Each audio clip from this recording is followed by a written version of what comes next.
ঠাণ্ডাৰ দিনত আপোনাৰ স্কিনখন যদি খুব বেছিকৈ শুকান হৈ গৈছে, খহটা হৈ গৈছে, ফাটিছে বা আপোনাৰ স্কিনখন ক'লাও পৰি গৈছে, ক'লা দাগ আহিছে, তেতিয়াহ'লে এই সকলোবোৰ সমস্যা দূৰ কৰিবৰ কাৰণে ৰাতি শোৱাৰ আগত আপোনালোকে পিঠাগুড়িৰ লগত এইকেইটা বস্তু মিলাই মুখত লগাব। এইদৰে লগালে আপোনাৰ স্কিনখন কোমল হ'ব, নিমজ হ'ব, গ্ল'য়িং হ'ব আৰু স্কিনখনৰ ক'লা দাগ দূৰ হ'ব। হাই ফ্ৰেণ্ডছ, আপোনালোক সকলোকে মোৰ অসমীয়া হাউচৱাইফ চেনেলৰ নতুন এটা ভিডিঅ'ৰ মাজলৈ স্বাগতম জনাইছোঁ।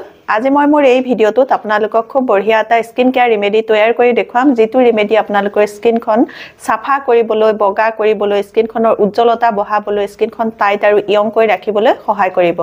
আজিৰ এই ৰিমেডিটো মই আপোনালোকক দুটা ষ্টেপত কৰি দেখুৱাম। এই দুটা ষ্টেপ কৰি দেখুৱাৰ আগতে আপোনালোকলৈ এটা ৰিকুৱেষ্ট আছে।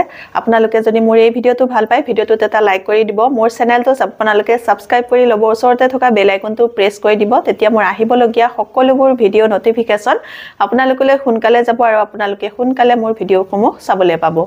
এতিয়া মই আপোনালোকক এই ৰিমেডিটোৰ প্ৰথম ষ্টেপটো বনাই দেখুৱাম আৰু কেনেকৈ লগাব লাগে সেইটো দেখুৱাম। এতিয়া মই আপোনালোকক প্ৰথম ৰিমেডিটো বনাই দেখুৱাম। তাৰ কাৰণে মই সৰু চাইজৰ আলু এটা আনিছোঁ। এই আলুটো প্ৰথমতে বাকলিটো গুচাই ধুই ল'লোঁ। ধুই লোৱাৰ পাছত সৰু এখন পিহনাত এনেকৈ পিহি লৈছোঁ। গোটেইটো নালাগে, অকণমান লাগিব। এয়া আলু অকণমান মই পিহি ল'লোঁ। পিহি লোৱা আলুখিনি আঁতৰাই থৈ সৰু মই পেন এখন ল'লোঁ। তাতে এচামুচৰ জোখাৰে পিঠাগুড়ি দিলোঁ। এই পিঠাগুড়িখিনি অকণমান গোটা গোটা আছিল কাৰণে মই এনেকৈ অকণমান মোহাৰি দিছোঁ, যাতে গোটাবোৰ নাইকিয়া হৈ যায়। ইয়াৰ পাছত মই আনিছোঁ এয়া কস্তুৰী হালধি। আপোনালোকৰ ঘৰত যদি কস্তুৰী হালধি নাই, তেতিয়াহ'লে আপোনালোকে পাকঘৰৰ খোৱা হালধিটোও ল'ব পাৰিব, কিন্তু তাৰ পৰিমাণটো এনেকৈ দুটা আঙুলি টিপাত যিমানকণ আহে সিমানকণহে আপোনালোকে ল'ব। মই এয়া কস্তুৰী হালধিৰ কাৰণে অকণমান বেছিকৈ লৈছোঁ, কাৰণ কস্তুৰী হালধিৰ ৰংটো বেছিকৈ নহয়। সেইকাৰণে মই অকণমান কস্তুৰী হালধিৰ পৰিমাণটো বেছিকৈ লৈছোঁ। এতিয়া দুইবিধ বস্তু মিলাই লোৱাৰ পাছত মই পিচি লোৱা আলুখিনিও ইয়াতে মিহলাই দিলোঁ। মিহলাই দিয়াৰ পাছত গোটেইকেইটা বস্তু এতিয়া মই আকৌ এবাৰ এনেকৈ ভালকৈ মিহলাই ল'ম। মিহলাই লোৱাৰ পাছত মোক লাগিব এতিয়া একাপৰ জোখাৰে পানী। চাহ খোৱা কাপৰে একাপৰ জোখাৰে মই পানী দি ল'লোঁ। দি লৈ ভালকৈ আকৌ এনেকৈ গুলি দিলোঁ গোটেইকেইটা বস্তু। গুলি দিয়াৰ পাছত মই এতিয়া মোৰ গেছৰ ফ্লেমটো অন কৰি এয়া বহাই দিছোঁ। গেছৰ ফ্লেমটো আপোনালোকে একদম ল' কৰি ল'ব। ল' কৰি লৈ 1 পৰা 1.5 মিনিট আপোনালোকে এইটো উতলাব লাগিব। 1-1.5 মিনিট উতলোৱাৰ পাছত আপোনালোকে দেখিব বস্তুখিনি লাহে লাহে উতলিছে আৰু অকণমান ডাঠ হৈ জেলৰ টাইপৰ হৈ গৈছে। যেতিয়াই দেখিব জেল টাইপৰ বনিছে, তেতিয়া আপোনালোকে গেছৰ ফ্লেমটো অফ কৰি দিব। এতিয়া মই গেছৰ ফ্লেমটো এয়া অফ কৰি দিম। গেছৰ ফ্লেমটো অফ কৰি দিয়াৰ পাছত গৰমে গৰমে আপোনালোকে এখন চেকনিৰ সহায়ত চেকি ল'ব। ঠাণ্ডা নহওঁতে আপোনালোকে চেকি ল'ব। ঠাণ্ডা হ'লে বস্তুখিনি টান হৈ যাব, চেকিবলৈ অসুবিধা হ'ব। এতিয়া মই অলপ অলপকৈ দি এয়া চেকি ল'ম।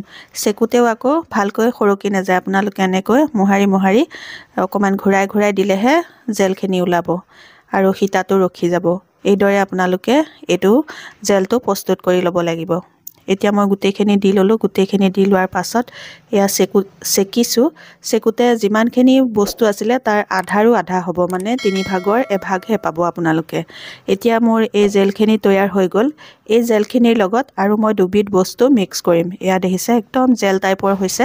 এতিয়া মোক লাগিব অকণমান এল'ভেৰা জেল। এল'ভেৰা জেলটো মই বেছি নলওঁ, আধা চামুচৰ জোখাৰে লৈছোঁ।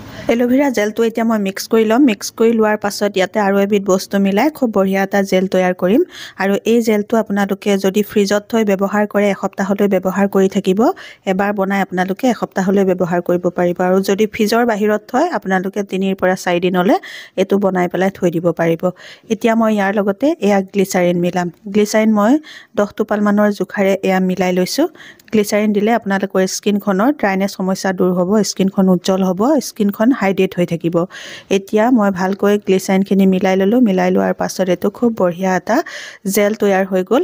আৰু এই জেলটো কেনেধৰণে লগাব লাগে, লগোৱাৰ নিয়মটো মই ভিডিঅ'টোৰ পিছলৈ দেখুৱাই আছোঁ। এতিয়া এইটো খুব বঢ়িয়া এটা জেল তৈয়াৰ হৈ গ'ল। এতিয়া মই আপোনালোকক এই জেলটো কেনেধৰণে ব্যৱহাৰ কৰিব লাগে সেইটো দেখুৱাম। এতিয়া মই অলপ হাততে লৈ ল'লোঁ। লৈ গোটেই মুখখনতে ভালকৈ সানি লৈছোঁ।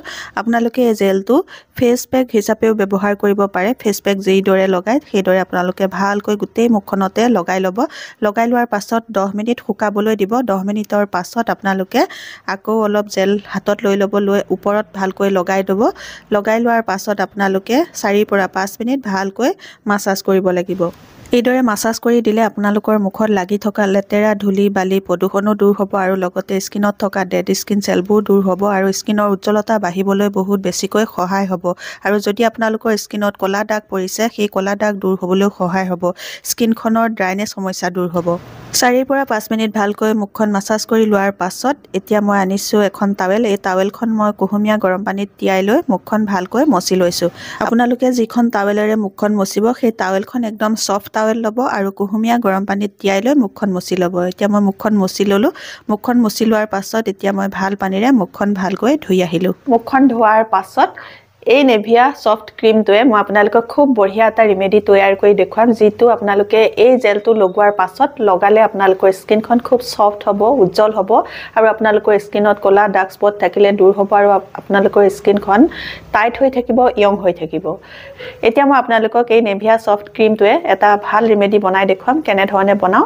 চাওঁ বলক এই নেভিয়া সফট ক্ৰীমটো প্ৰায় সংখ্যক মানুহৰ ঘৰতে থাকে গতিকে আপোনালোকে এই ৰিমেডিটো বনাই পেলাই লগাবলৈ একো অসুবিধা নহ'ব এতিয়া মই এই নেভিয়া সফট ক্ৰীমটো পা অকণমান এয়া ক্ৰীম লৈ লৈছোঁ মই এই ক্ৰীমটো 2 দিন বা 3 দিন লগাবৰ জোখাৰে বনাম আপোনালোকেও সেইদৰে 2-3 দিন লগাবৰ জোখাৰে বনাব বেছিকৈ বনাই নাৰাখিব এতিয়া মই ইয়াৰ লগতে এইটো দিম বাদাম ৰগন তেলটো মই 4 টোপাল মানৰ জোখাৰে এই ক্ৰীমটোৰ লগত মিক্স কৰি লৈছো বাদাম ৰগন তেলটোৱে আমাৰ স্কিনখন টাইট কৰি ৰাখিবলৈ পলিৰেখা দূৰ কৰিবলৈ বয়সৰ চাপ দূৰ কৰিবলৈ বহুত বেছিকৈ সহায় কৰে ইয়াৰ পাছত মই দিম ইয়াতে 4-5 টোপাল মানৰ গ্লিচাৰিন দি লোৱাৰ পাছত ভালকৈ মই আকৌ এবাৰ এয়া মিক্স কৰি লৈছো মিক্স কৰি লোৱাৰ পাছত এতিয়া ইয়াৰ লগতে মই দিম এয়া ভিটামিন ই কেপচুলৰ অইল 2-3 টোপালৰ জোখাৰে বেছি নালাগে 2-3 টোপালৰ জোখাৰে দিলেই হ'ব গোটেই কেইটা বস্তু দিয়াৰ পাছত মই আকৌ এবাৰ ভালকৈ মিক্স কৰি ললো এতিয়া মই আপোনালোকক এই ক্ৰীমটো কেনেকৈ লগাব লাগে তাৰ নিয়মটো দেখুৱাই দিম